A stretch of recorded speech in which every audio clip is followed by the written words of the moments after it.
park is closed.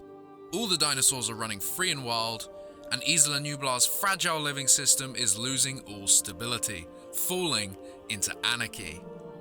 6 teenage campers have been left behind on the island after missing the evacuation, struggling for survival for months. All the while, a new sinister threat lurks in the shadows of the jungle. The much anticipated 3rd season of Jurassic World Camp Cretaceous is here. After a decidedly divisive sophomore season that made some questionable tonal choices, all while not pushing the story very far, we were anxiously looking forward to seeing what this season had in store. Would it be more akin to the debut season, more in line with the reality of the feature films, or would it further embrace its animated freedom and shake the shackles of sensibility and continuity, pushing for over-the-top and quirky moments? Let's find out. Here is our Season 3 review. Season 3 starts strong by setting the stakes high. The story begins with yet another escape attempt by our stranded campers who are giving it their all after many previous failed attempts. Unfortunately, their efforts once again leave them stranded on the island. Frustrated, the campers find themselves scouring the island for ways to finally escape Isla Nublar. This leads them to discover many exciting locations, both old and new, and as they explore the island deeper, they not only push their own story of escape forward, but uncover many new mysteries along the way, some of which are very much tied to the mysterious new dinosaur codenamed E750, which plays a large role in keeping the campers on their toes. Best of all, some of the story promises larger reaching implications for the franchise in some very interesting ways.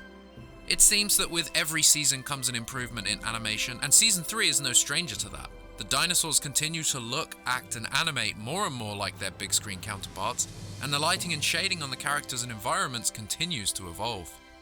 The set pieces are thrilling and logical, pushing the bounds of imagination and fun without breaking away from what we've come to expect from the films.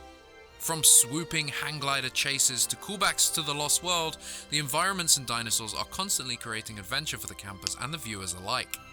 And speaking of dinosaurs, the trailer teased the all-new Monolophosaurus, a species that has fast become one of our all-time favorites in both design and behavior.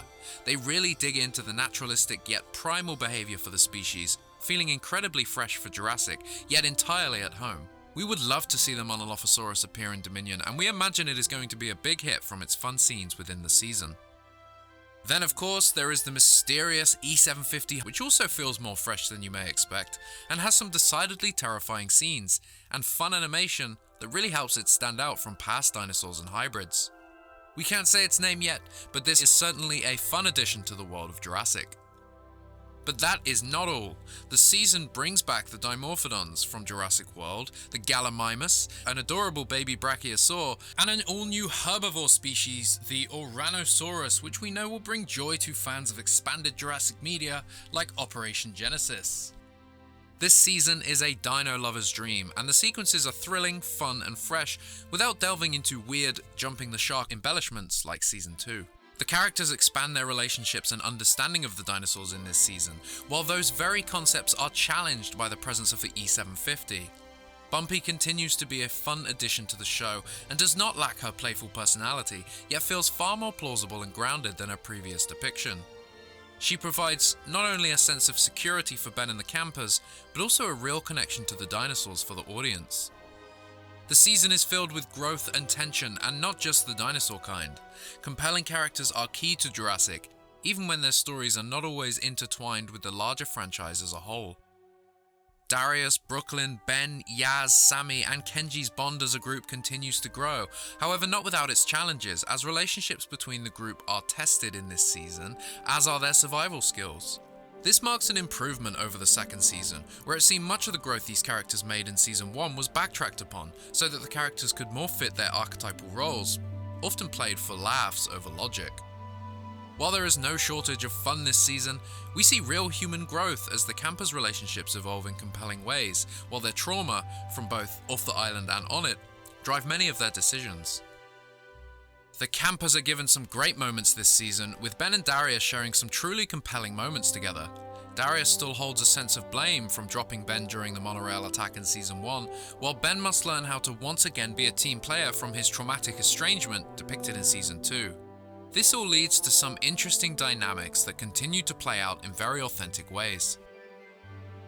Kenji, Brooklyn, Yaz and Sammy also share some great development, pushing the story further while evolving them as individuals. Further speaking of pushing the story forward, Dr. Wu features in the season in some fun ways, as you've seen from the trailers. We found that while his appearance may be limited, we're finally given some insight into who he is as a person, what his motivations may be, and perhaps even how they could be applied to future Jurassic stories, such as Dominion.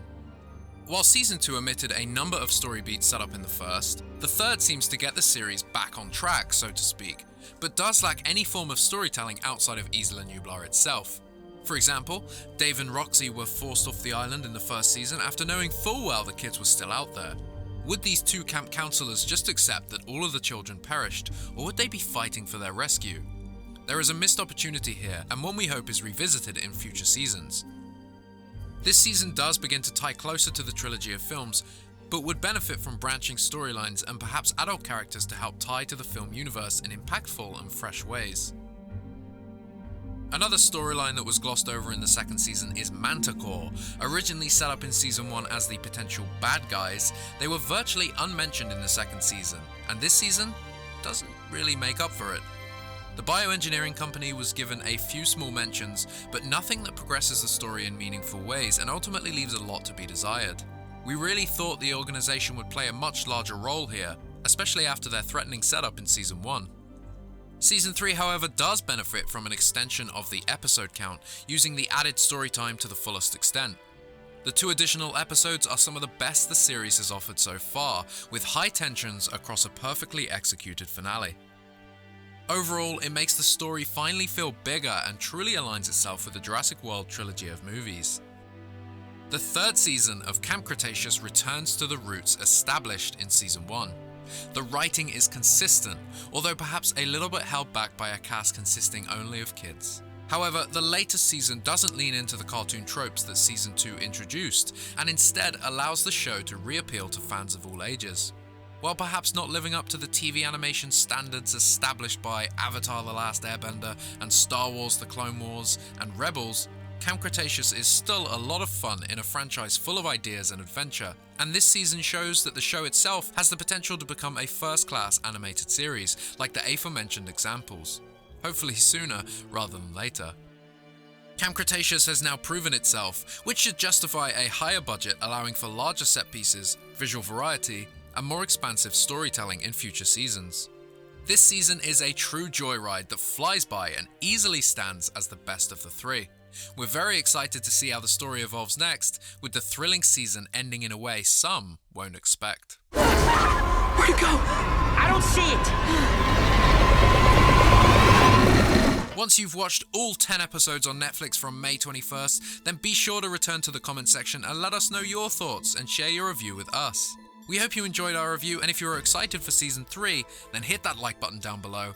And if you want to be informed of our new Season 3 content, then hit the subscribe button and turn on notifications, as we've got some great videos on the way. The Jurassic Outpost store is open, and we're selling Jurassic-themed clothing, mugs, fitted masks, and much more. Head to JurassicOutpost.com/store to check it out, and check the video description for discounts and deals, including 10% discount on all Jurassic Park items in the Vice Press store. As always, head to JurassicOutpost.com for more news and information.